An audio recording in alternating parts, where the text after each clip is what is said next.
By now, you've probably heard more than enough about Commodore's new 64 Ultimate. And I didn't get one of these because this new machine is basically the same as all of this, with a few exceptions.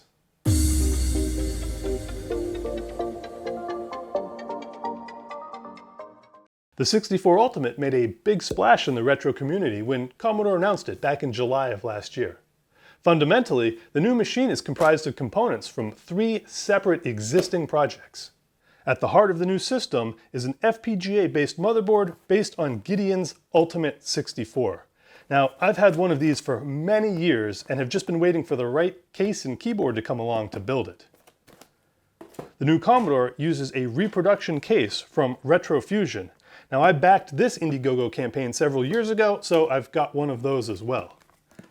And the final piece of the puzzle is the mechanical keyboard based on the MechBoard 64, another Indiegogo campaign that I backed over 2 years ago that is just now starting to ship. Now that the parts are finally here, I can get started building my dream Ultimate Commodore 64. You have no idea how excited I am to get started on this. I have been waiting for over 5.5 years to build this thing.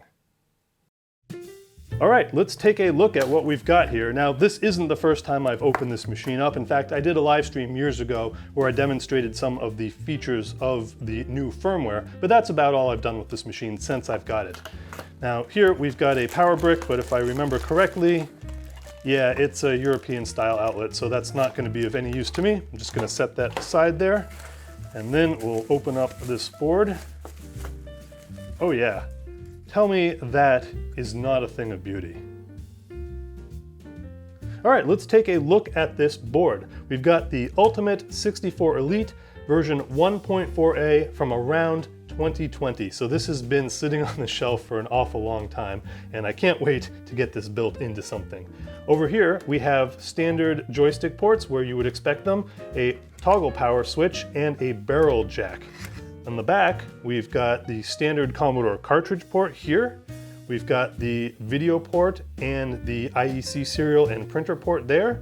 We've got the port for the cassette tape adapter, and then what you won't find on a normal Commodore 64 are HDMI, Ethernet, and 2 USB ports. Now, taking a closer look at the board, we've got our standard Commodore 64 keyboard interface here and our power LED there. We've got not one, but 2 JTAG headers. One is for programming the FPGA, and the other is for programming the onboard CPLD, which acts as glue logic for the system, controlling power and stuff like that.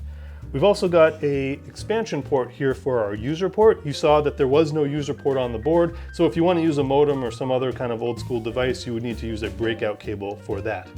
We also have a header here for an LED strip, so if you want some RGB lighting, we can do that in our case.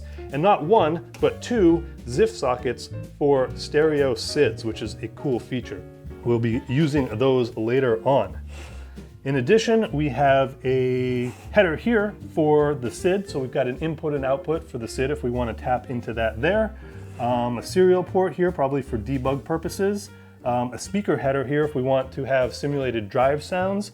And a ESP32. This is where the Wi-Fi is provided for in the system if you want to get connected up to the internet. It's through this expressive ESP32 chip here, and a battery backed up real-time clock. And that pretty much rounds out the features of this board.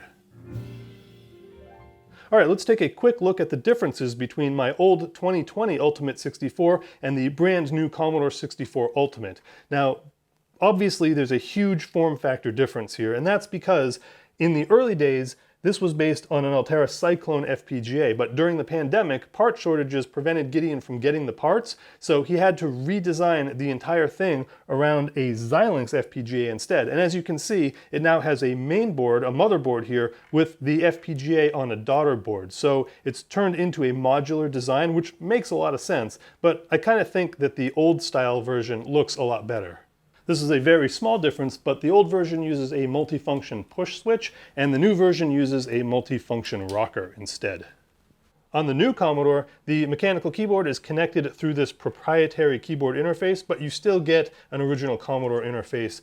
On the older style board, you only get the Commodore interface. So one nice thing about this new machine is that it decouples the keyboard scan from the joystick ports, so you can get keyboard shortcut combos at the expense of some compatibility with hardware keyboard hacks.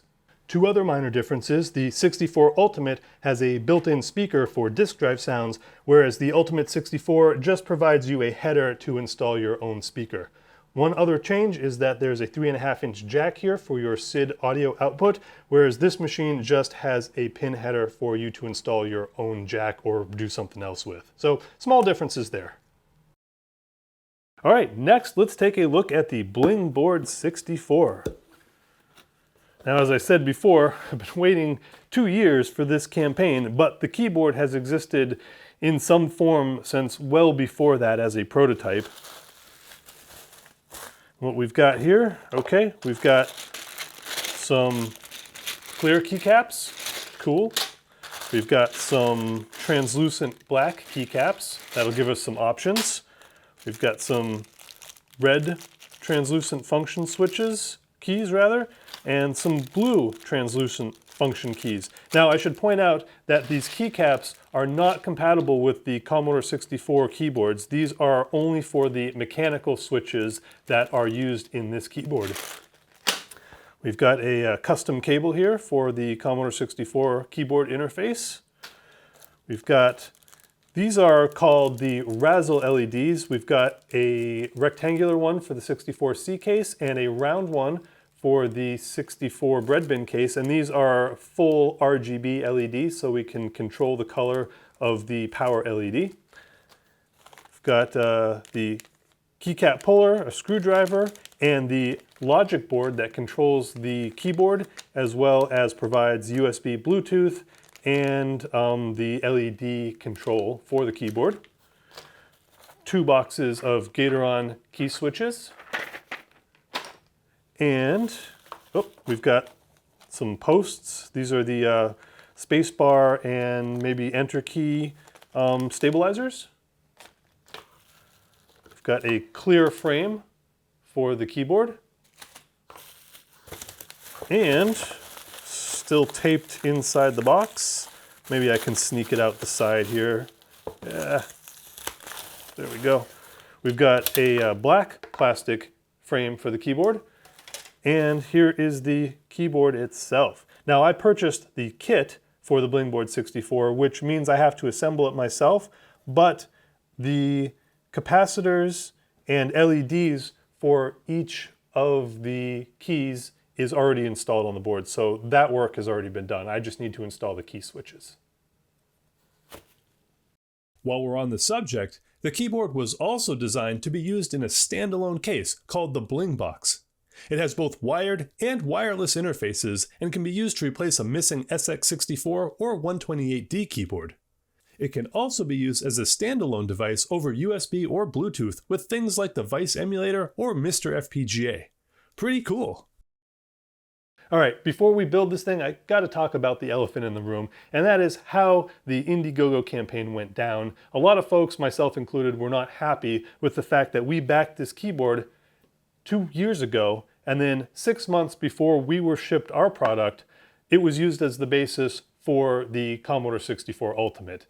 Now, some people still haven't even received their keyboard yet, and we're watching as the people who bought the Commodore 64 Ultimate got theirs and were playing with theirs, and those of us who put the money up for this product hadn't received anything yet.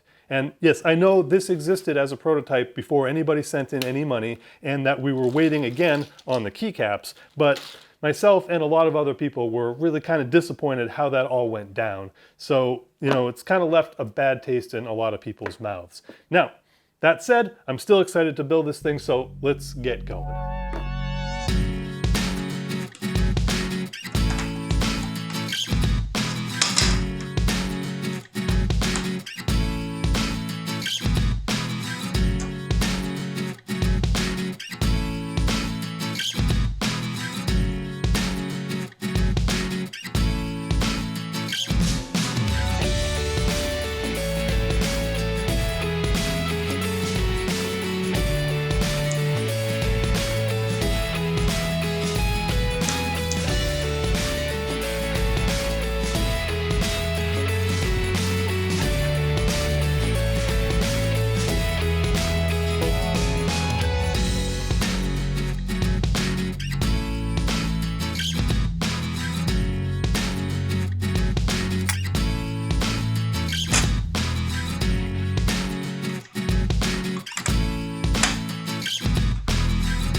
All right, the BlingBoard 64 is looking really good now, but let's test it out and make sure everything works. And to do that, I'm going to connect USB power to the control module here.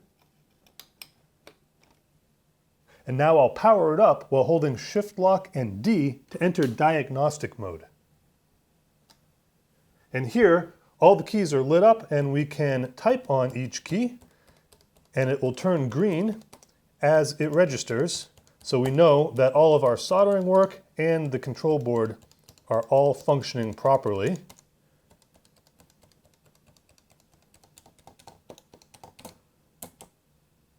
Huh. All right, well, the spacebar is not functioning properly. Everything else seems to be working. All right, let's check that out. Well, I think I found the problem. I don't know if you can see that or not, but I never soldered the spacebar into place. So let me do that right now and we'll be on our way.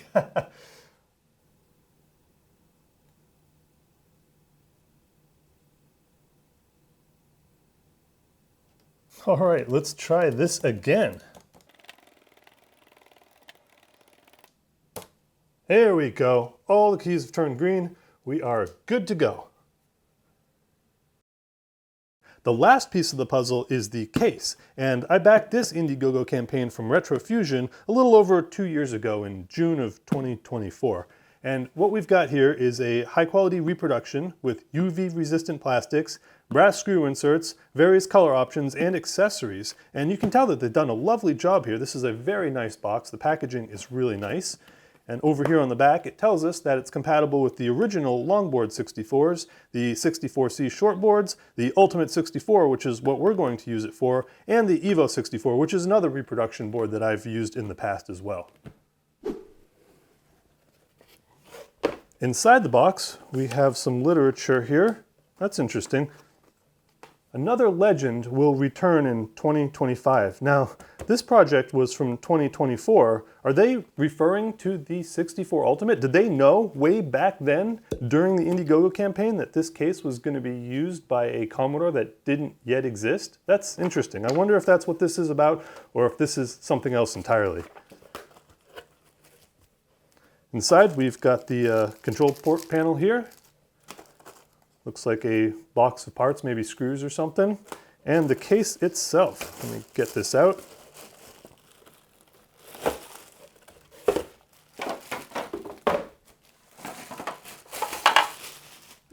And here it is. As you can tell, it is a bread bin case, and we do have those nice brass inserts here on all of the standoffs, so we won't be stripping out any plastic.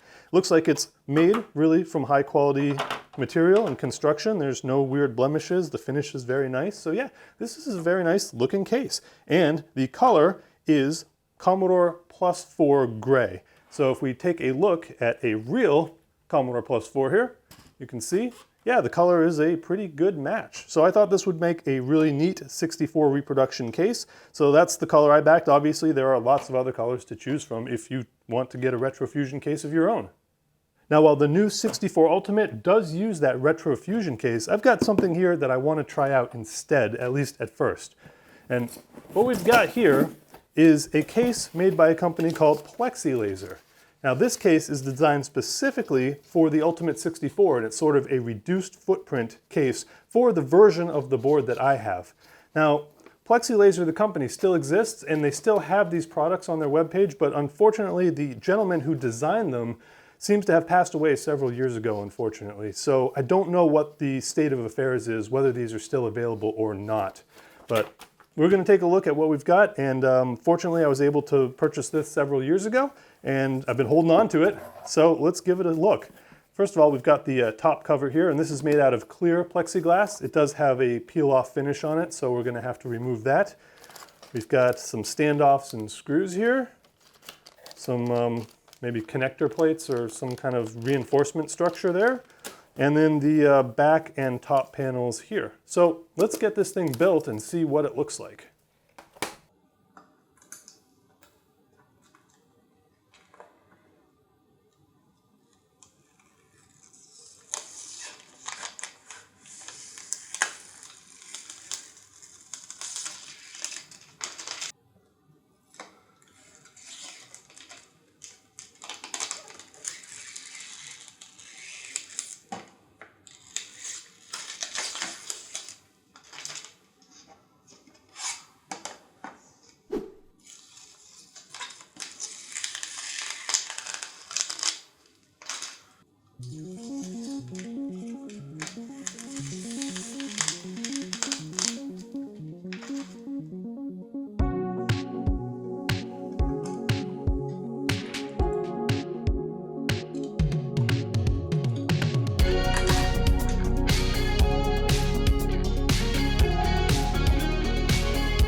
Okay, we've run into a bit of a showstopper here. If we take a traditional Commodore 64 keyboard and we look at how these keyboard brackets work, they mount to the keyboard like this, and so we have 3 good points of contact here on the frame and then 2 points of contact on the PCB. So we get 9 good solid points of contact when we install a traditional Commodore 64 keyboard using these brackets. Now if we take the BlingBoard 64 here and we flip it over, what happens is here, it's conflicting with this pin header.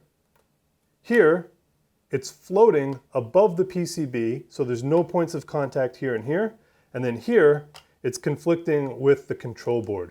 So we're not going to be able to use the BlingBoard 64 with these keyboard brackets. We're going to have to come up with some kind of custom arrangement, which we're going to have to do some other day. So for the time being, I'm going to install the Ultimate 64 into the Pixel Wizard case instead. That's kind of a bummer, but it is what it is. But just for fun, here's what it might have looked like if we had been successful installing the BlingBoard 64 in this case. I really like how it showcases the Ultimate 64 there. We can see everything plain as day. It's a really nice clear case here, and it's really just a shame that we weren't able to use the BlingBoard with its clear frame in here as well. But I'm going to work on that for another day, and hopefully I'll be able to come back to that at some point. And through the magic of YouTube, I have the Ultimate 64 Elite installed in the Pixel Wizard case using the factory mounting locations. No problems at all, that went really well. And here I have the BlingBoard 64 installed in the top half of the case, again, using the factory mounting locations, no problems at all. I've got the Razzle LED installed and connected up to the board there. And over here I have the RF RetroFuzion 64 sticker and power sticker installed. Now I do have an Ultimate 64 sticker here, which was meant for, I think, a Commodore 64C. so I'm going to have to get the correct label for this case, for the Ultimate 64, but I do have this Ultimate 64 Elite serial number sticker for the bottom of the case, so let me get that installed right now.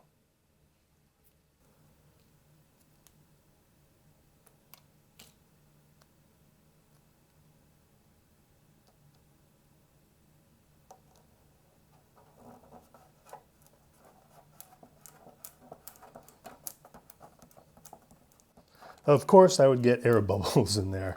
Oh well. Let me try and work them out. Well, you know what? That's not a problem. If I can't get it to peel off cleanly, and try again, well, maybe we can try it again. Hey, that's better. Hey, that looks good. Okay, great. I was gonna say, I have a second one of these. They ship with two, so I wouldn't have a problem if I destroyed it, but it looks good. Excellent. To make this build even more special, I've got something here that I want to install, and it's from the Retro 8-bit shop, and I've had this for several years. In fact, I guess this little stroopwafel here is also several years old, but what it is a set of brand new old stock 8580 SID chips. So these are getting really, really hard to find because there are such demand now that the 64 Ultimate is out. But I've had these for several years, just waiting for the opportunity to use them. So we're gonna take these brand new old stock SIDs and install them in the Ultimate 64 Elite motherboard, just to make it all that much more special of a build. And there we go. Okay, time to decide. What do you think? Light keycap scheme or dark keycap scheme? Yeah, it's got to be this one, doesn't it? I think so. One nice thing about this keyboard being used in the 64 Ultimate is that we finally got a real Commodore key instead of the 64 key that we got in the previous keycap campaign. So that's nice. Now, I should mention the mechanical keyboard that came out before the BlingBoard 64, and that's this one, the MechBoard 64. And like the BlingBoard, it has mechanical switches, and it feels really nice to type on. It does have LEDs, but unlike the BlingBoard, they are not individually addressable, so you only get one color, and they're very, very dim. But the real problem lies beneath the surface.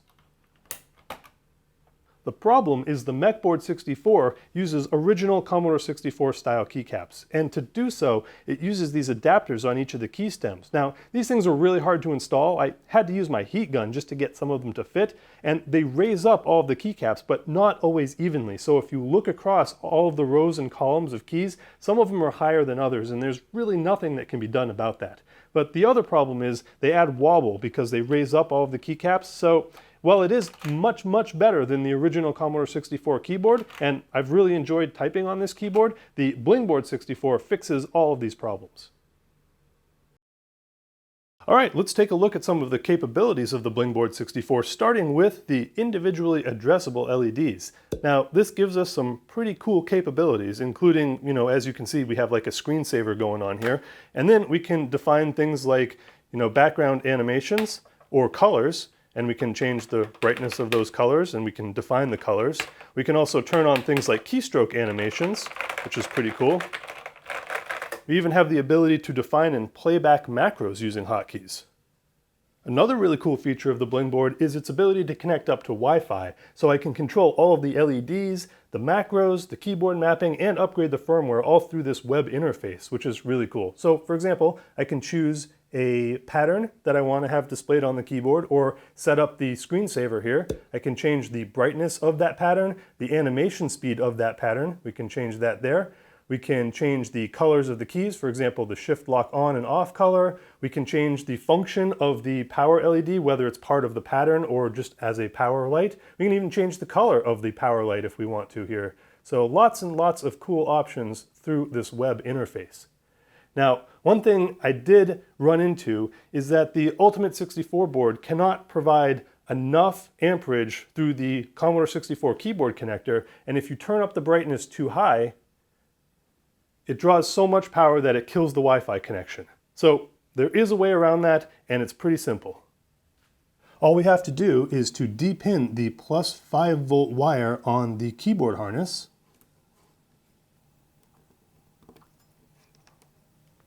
and connect a USB cable from the header on the Ultimate 64 to the receptacle on the control board here. And with that little change, we should have more than enough juice now to go full bright without killing our Wi-Fi connection. Yeah, look at that. All right, let's take a look at what patterns are available just so you can see what's currently implemented.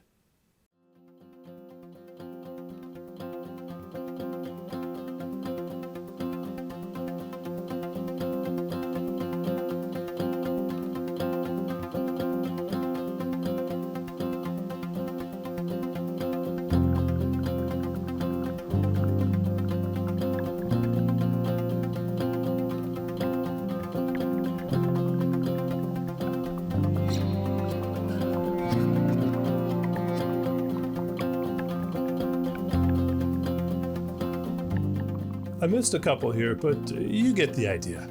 Let's take a look at keystroke actions as well, just for good measure.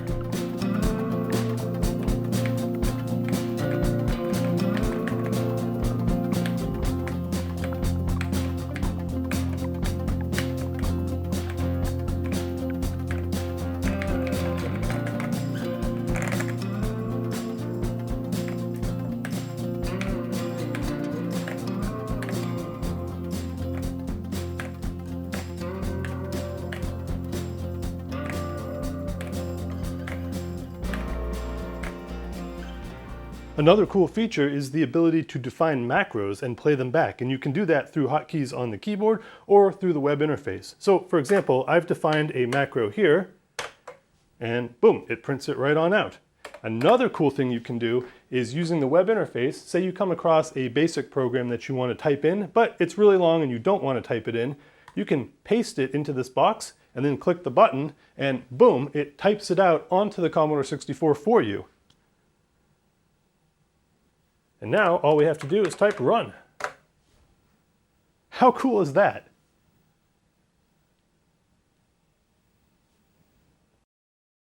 Fundamentally, the two machines have the same basic capabilities, so I'm not going to talk about those today because they're pretty well established by this point. When this Ultimate 64 first shipped, it had firmware 3.7 on it from 2020. I updated it to 3.11 for a live stream showing off the new Wi-Fi capabilities and the REST API, and now it's running the latest official release 3.14D. One of the big differences is that the 64 Ultimate has a much more colorful and user-friendly UI. The Ultimate 64's interface, on the other hand, is very Spartan. The same options are there, they're just laid out differently. There are a few different color palettes to choose from, but that's about it. My older Ultimate 64 outputs HDMI at 480p for NTSC or 576p for PAL. The new 64U can do that as well, but it also has options to output HDMI at Full HD 1080p. Not a huge deal, as I prefer to use a CRT anyway. Both systems have a turbo overclock up to 48 MHz, but the new 64 Ultimate can also go all the way up to 64 MHz. I'm not sure if anything makes use of that yet, but it is something to be aware of. Another thing to be aware of is the 64 Ultimate uses Commodore for its online archive, and this is full of public domain, open source software, stuff like that, demos, but it does not have commercial or pirated software in it. The Ultimate 64, on the other hand, uses Assembly 64, which has the full corpus of all software pretty much ever released for the Commodore 64, including commercial and pirated titles. So as you can see here, we just find a game we want to run, and there it goes. Now, that being said, the 64 Ultimate can be updated with firmware that does support Assembly 64. It's just not officially supported for obvious reasons. One final thing, the keyboard in the 64 Ultimate is derived from the BlingBoard 64, but it has a proprietary interface, so it only works in this machine. That means it can be controlled directly from the UI though. The BlingBoard, on the other hand, requires its own separate controller, but that means it will work on any real C64 as well. And you can also use it with an emulator or a Mr. FPGA. Ultimate 64, 64 Ultimate. Yeah, it can be confusing. Commodore probably should have picked a better name. So there we have it, a 100% new C64 that's similar to, but not quite the same as the official Commodore product. The new 64 Ultimate is an amazing value given that the complete system sells for significantly less than the cost of the separate individual parts. Of course, I acquired this stuff years before the new machine was announced. For what it's worth, the 64 Ultimate may never have even happened if enthusiasts hadn't embraced Gideon's products or backed the replica case and keyboard campaigns in the first place. I'd love to hear your thoughts, so let me know in the comments what you think about the new 64 Ultimate or how this Ultimate 64 build came out. I've waited a long time for all the parts to come together, and I'm pretty happy with how this turned out. I really did want to use the Plexilaser case, so that was a bit of a disappointment, but I'll see what I can do about designing some new 3D printed keyboard brackets. Fitment issues aside, we really are spoiled to have so many cool modern products to choose from when it comes to building and upgrading our vintage systems. Anyway, that's it for today. I hope you enjoyed this bit. Thank you so much for watching, and we'll see you next time on Retro Bits.